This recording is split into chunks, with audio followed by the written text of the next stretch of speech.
അസ്സലാമു അലൈക്കും വറഹ്മത്തുള്ളാ. ബഹുമാനപ്പെട്ട മുഅ്മിനുകളെ, ഇന്ന് നാം സംസാരിക്കുന്നത് ബഹുമാനപ്പെട്ട ആദം നബി അലൈഹി സ്വലാമിനെ കുറിച്ചാണ്. മനുഷ്യകുലത്തിലെ ആദ്യത്തെ വ്യക്തി, ഭൂമിയിലെ ആദ്യ താമസക്കാർ, സ്വർഗത്തിലെ ആദ്യ മനുഷ്യ താമസക്കാർ, പ്രവാചകന്മാരിലെ ഒന്നാമത്തെ വ്യക്തി. അള്ളാഹു മനുഷ്യകുലത്തിൽ സൃഷ്ടിക്കാൻ തുടങ്ങിയപ്പോൾ മനുഷ്യകുലത്തെ സൃഷ്ടിക്കാൻ ഒരുങ്ങിയതിൽ ആദ്യമായി സൃഷ്ടിക്കപ്പെട്ട വ്യക്തി, അതാണ് മഹാനായ ആദം നബി അലൈഹിസ്സലാം. നമ്മുടെ എല്ലാം പിതാവ്, മനുഷ്യ പിതാവ് ആദം നബി അലൈഹിസ്സലാം. മഹാനായ ആദം നബി അലൈഹിസ്സലാമിനെ കുറിച്ച്, അതല്ലെങ്കിൽ മനുഷ്യകുലത്തിലെ ആദ്യത്തെ സൃഷ്ടിപ്പിനെ കുറിച്ച് നമുക്കല്പം സംസാരിക്കാം. നാഥൻ തൗഫീക്ക് നൽകട്ടെ. പ്രിയപ്പെട്ടവരെ, നാം മനസ്സിലാക്കണം അള്ളാഹു മനുഷ്യനെ സൃഷ്ടിക്കാൻ ഉദ്ദേശിക്കുന്ന ആ സമയത്തെക്കുറിച്ച്. അള്ളാഹു അവൻ്റെ മലക്കുകളോട് വന്ന് പറയുകയാണ്. ഒരു ദിവസം അവൻ്റെ മലക്കുകളോട് അള്ളാഹു എന്ന് പറയുകയാണ്, ഓ പ്രിയപ്പെട്ട മലക്കുകളെ, ഞാൻ ഒരു മനുഷ്യനെ സൃഷ്ടിക്കാൻ ഉദ്ദേശിക്കുന്നു. ഞാനൊരു മനുഷ്യനെ സൃഷ്ടിക്കാൻ ഉദ്ദേശിച്ചിട്ടുണ്ട്. മലക്കുകൾ ചോദിച്ചു, എന്തിനാണ് അള്ളാഹുവെ മനുഷ്യ സമുദായത്തെ സൃഷ്ടിക്കുന്നത്? നിനക്ക് ഞങ്ങൾ പോരെ? എന്തിനാണ് ഇനി ഇവിടെ പ്രശ്നങ്ങളുണ്ടാക്കുന്ന, കലഹങ്ങളുണ്ടാക്കുന്ന ഒരു സമുദായത്തെ സൃഷ്ടിക്കുന്നത് എന്ന്? അള്ളാഹു തആല പറഞ്ഞു, എനിക്കറിയുന്ന അത്ര നിങ്ങൾക്കറിയുകയില്ലല്ലോ. ഞാൻ മനുഷ്യനെ സൃഷ്ടിക്കാൻ തീരുമാനിച്ചുറപ്പിച്ചിട്ടുണ്ട്.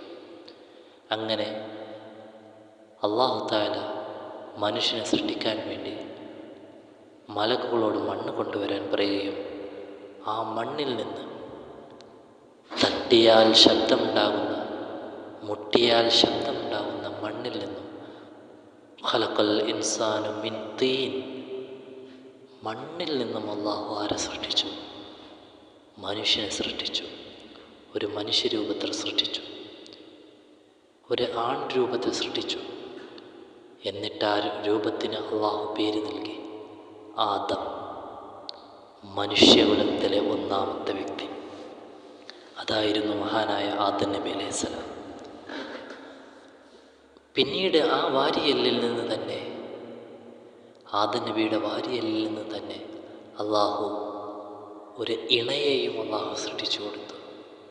അവരാണ് മഹദി, നമ്മുടെ ഉമ്മയായ ഹവ്വാ ബീവി. മഹാനായ ആദം നബി അലൈഹി സ്വലാമിനെ അള്ളാഹു സൃഷ്ടിച്ചതിന് ശേഷം മലക്കുകൾക്ക് ആദം നബി അലൈഹി സ്വലാമിനെ പരിചയപ്പെടുത്തി കൊടുക്കുന്നുണ്ട്.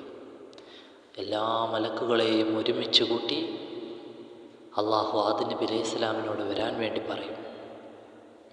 അങ്ങനെ ആദം നബി അലൈഹി സ്വലാം വരികയും അവരുടെ മുമ്പിലായിക്കൊണ്ട് ഒരുപാട് വസ്തുക്കൾ അള്ളാഹു നിരത്തി വെക്കും. എന്നിട്ട് മലക്കുകളോട് പറയും, ഇതിൻ്റെ എല്ലാം പേരുകൾ നിങ്ങൾ എനിക്ക് പറഞ്ഞു തരിക.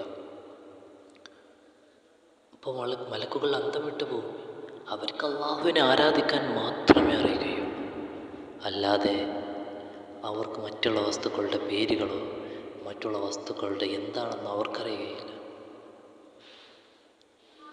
അപ്പോൾ മഹാനായ ആദം നബി അലൈഹി സ്വലാമിനോട് അള്ളാഹു പറയും, നിങ്ങളിതെല്ലാം അവർക്ക് പറഞ്ഞു കൊടുക്കുക എന്ന്. ആദം നബി അലൈഹി സ്വലാം ഓരോ വസ്തുക്കളും അവർക്ക് വിശദീകരിച്ച് പറഞ്ഞു കൊടുക്കും. ഈ സമയം അള്ളാഹു ചോദിക്കും, ഇപ്പോൾ മനസ്സിലായോ ഞാൻ എന്തുകൊണ്ടാണ് മനുഷ്യനെ സൃഷ്ടിച്ചത് എന്ന്? മലക്കുകൾ അള്ളാഹുവിനോട് ഞങ്ങൾ പോരെ എന്നുള്ള ആ ചോദ്യത്തിൽ അവർ ഇപ്പോൾ ഖേദിച്ചുകൊണ്ടിരിക്കും. അള്ളാഹുവിൻ്റെ ഓരോ സൃഷ്ടിപ്പിലും അള്ളാഹു ഓരോ ഉദ്ദേശങ്ങളുണ്ട്. മനുഷ്യനെ അള്ളാഹു സൃഷ്ടിച്ചത് അവന് ഇബാദത്ത് ചെയ്യാൻ വേണ്ടിയാണ്. അതിനു വേണ്ടിയുള്ള ബുദ്ധിയും ഓർമ്മശക്തിയും കഴിവും അള്ളാഹു മനുഷ്യന് നൽകുന്നുണ്ട്. സയ്യിദ്ന ആദം നബി അലൈഹി സ്വലാമിൻ്റെ ജീവചരിത്രം ഇനിയുമുണ്ട് ഒരുപാട്. ഇൻഷാ അല്ലാഹ് അടുത്ത ഒരു വീഡിയോയിൽ നമ്മളത് കാണിക്കുന്നതാണ്. നിങ്ങളെല്ലാവരും വീഡിയോ ഇഷ്ടപ്പെടുകയാണെന്നുണ്ടെങ്കിൽ ഓരോ പ്രവാചകന്മാരെക്കുറിച്ചും കഥകൾ അറിയുന്നതിന് വേണ്ടി, ചരിത്രങ്ങൾ അറിയുന്നതിന് വേണ്ടി നിങ്ങൾ എന്ത് ചെയ്യുക, നമ്മുടെ ഈ ചാനലൊന്ന് സബ്സ്ക്രൈബ് ചെയ്യുക. ഇൻഷാ അല്ലാഹ്, അള്ളാഹു നാം പറയുന്നതൊക്കെ ഖൈറിലാക്കട്ടെ.